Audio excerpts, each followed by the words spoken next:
अब इसमें अखिलेश यादव को फैसला करना, अध्यक्ष हैं पार्टी के, वो किस तरह से इसके ऊपर बात रखते हैं, बात कहते हुए नजर आते हैं। उनकी जो कह सकते हैं रजामंदी सबसे अधिक जरूरी है। डिंपल यादव ने भी ये बात कही थी कि आजम खान को लेकर बातें कही थी और तमाम तरह के बयान वहां पर दिए थे, लेकिन इन सब के बावजूद भी अभी तक उनके नाम पर मोहर नहीं लगना ये बताता है कि अपर्णा यादव को लेकर बीजेपी की कोई यहाँ अभी भी मौका है, उन्हें यहाँ पर टिकट दे दिया जाए, कोई बड़ी जिम्मेदारी सौंप दी जाए। लेकिन अगर अपर्णा यादव को कोई जिम्मेदारी नहीं सौंपी जा रही तो मुझे जहाँ तक लगता है कि जब 2 सालों में कुछ नहीं हुआ तो लोकसभा चुनाव के लिए पहले चरण के लिए मतदान की प्रक्रिया संपन्न हो चुकी है। 19 अप्रैल को वोटिंग हुई थी, लेकिन अब 26 अप्रैल को दूसरे चरण के लिए मतदान होने जा रहे हैं।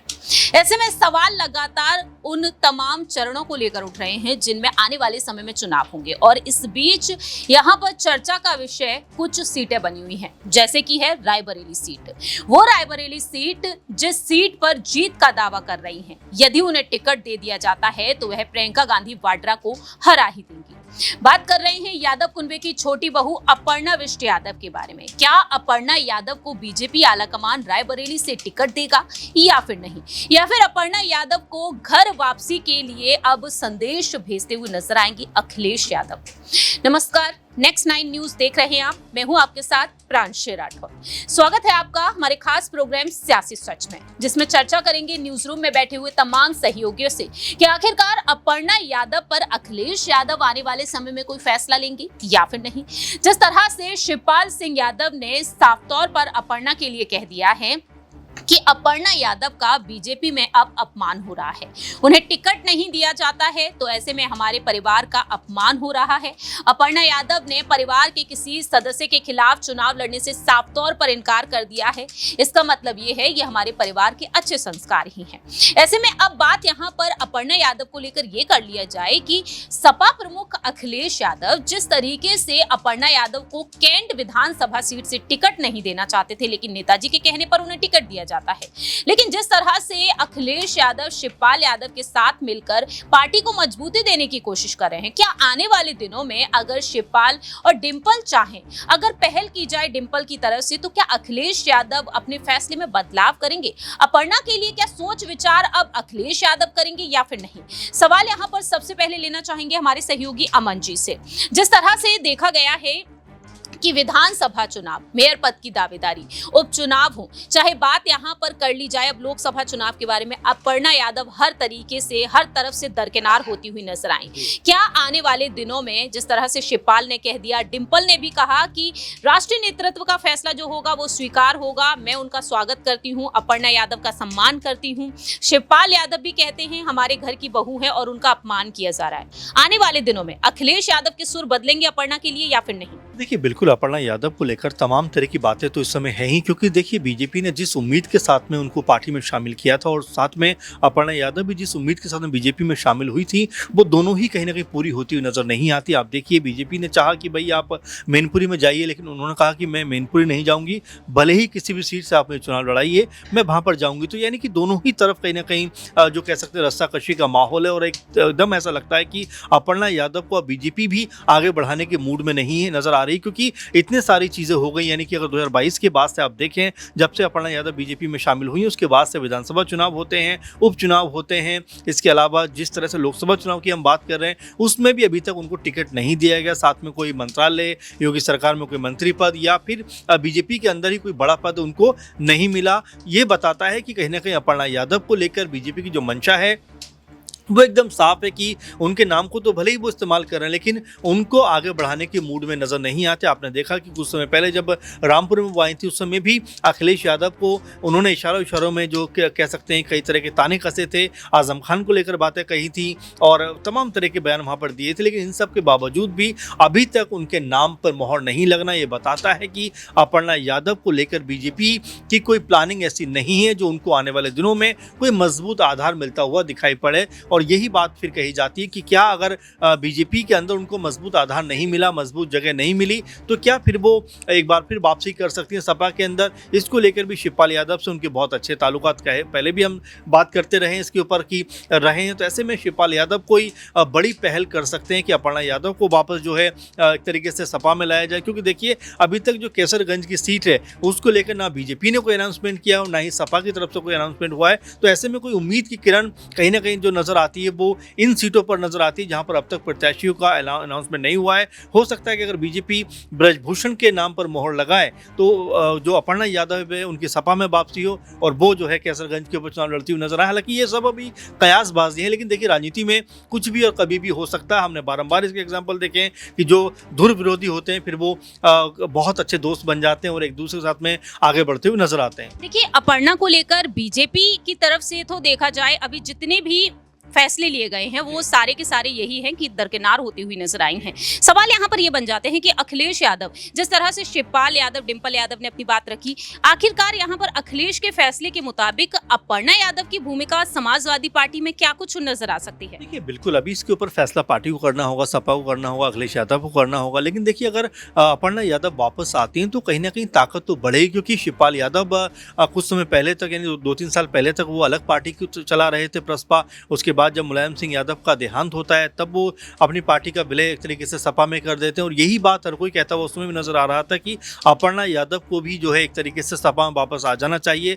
क्योंकि देखिए परिवार ने उनको मौका दिया था, इससे पहले अगर हम बात करें 2017 में उनको पहली बार चुनाव लड़ने का मौका सपा नहीं दिया, लेकिन उसके बाद बीजेपी ने उनको एक बार भी ऐसा नहीं लगा कि कोई मौका दिया है या फिर मौका देने के मूड में है। और अब तो लगभग ये स्थिति स्पष्ट होती हुई दिखाई पड़ रही है कि अगर मैनपुरी से उन्होंने मना किया है तो हो सकता है कि बीजेपी की लिस्ट है वो बाहर हो गई हो और अब यहाँ पर सपा उनको कोई बड़ा सहारा है, बड़ा मौका देती हुई नजर आए। अब इसमें अखिलेश यादव को फैसला करना, अध्यक्ष हैं पार्टी के, वो किस तरह से इसके ऊपर बात रखते हैं, बात कहते हुए नजर आते हैं। उनकी जो कह सकते हैं रजामंदी सबसे अधिक जरूरी है। डिंपल यादव ने भी ये बात कही थी कि अगर आलाकमान राजी होगा तो अपर्णा यादव की वापसी हो सकती है।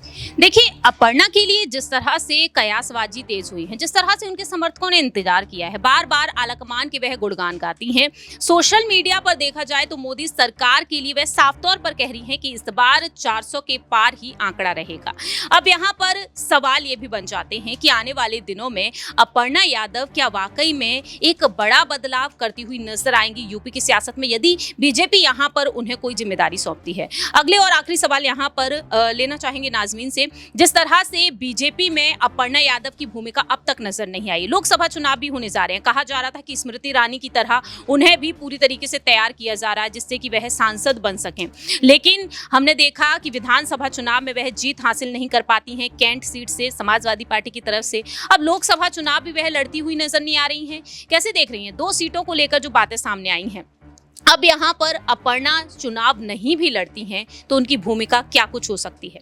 देखिए, अपर्णा यादव की बात करें, कैंट विधानसभा से चुनाव हार जाती हैं, लेकिन 2 सालों का जिक्र करें तो इन 2 सालों में अपर्णा यादव को लेकर भारतीय जनता पार्टी के पास कई मौके आए, लेकिन भारतीय जनता पार्टी ने उन मौक़ों को अपर्णा यादव के लिए सही नहीं ठहराया। राज्यसभा का चुनाव भी आया, यहाँ पर आप देखिए विधान परिषद का भी चुनाव आया। राज्यसभा के चुनाव के दौरान अगर अपर्णा यादव को आगे करते तो सीधे तौर पर वो सांसद बन जाती, लेकिन यहाँ पर अपर्णा यादव को कहीं ना कहीं साइड किया गया। विधान परिषद के चुनाव पर साइड किया गया, पंचायत चुनाव आता है उसमें भी कहीं ना कहीं अपर्णा यादव को साइड किया जाता है। और ऐसे में देखा जाए तो उत्तर प्रदेश में उपचुनाव भी हुए थे, उस दौरान भी अपर्णा यादव कहीं भी भागीदारी देती हुई नजर नहीं आई, ना ही चुनाव प्रचार करती हुई देखी गई, ना ही अपनी पार्टी को जिताने के लिए मीडिया के सामने सवालों का जवाब देती हुई नजर आई। पिछले लोकसभा चुनाव की बात करें 2019 में, जब यहाँ पर अपर्णा यादव से सवाल पूछा जाता है कि आपको तो टिकट दिया नहीं गया है, आप तो भारतीय जनता पार्टी में हाल ही में शामिल होती हुई नजर आई, उस दौरान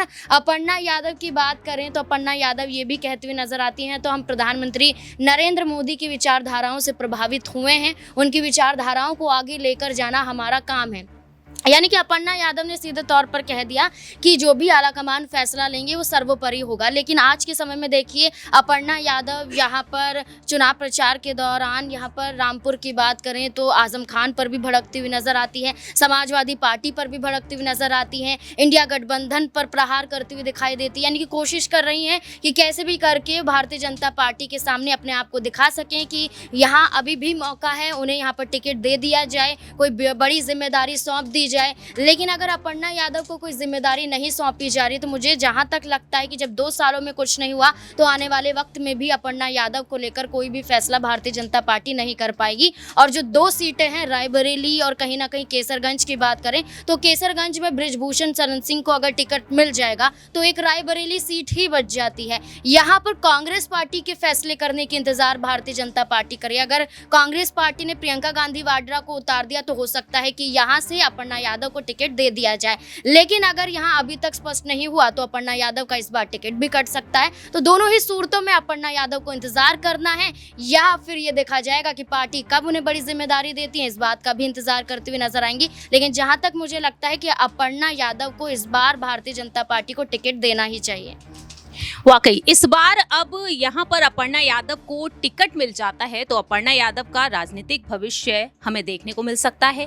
कहीं ना कहीं अपर्णा यादव भी उन दिग्गजों की लिस्ट में शामिल होती हुई नजर आएंगी। लेकिन अगर ऐसा नहीं होता है तो अपर्णा यादव एक सामान्य कार्यकर्ता के तौर पर ही नजर आएंगे। लेकिन देखना होगा कि अपर्णा के लिए बीजेपी आलाकमान आने वाले दिनों में भी सोच विचार करेंगे या फिर अपर्णा यादव के लिए अखिलेश यादव की तरफ से कोई पहल की जाएगी।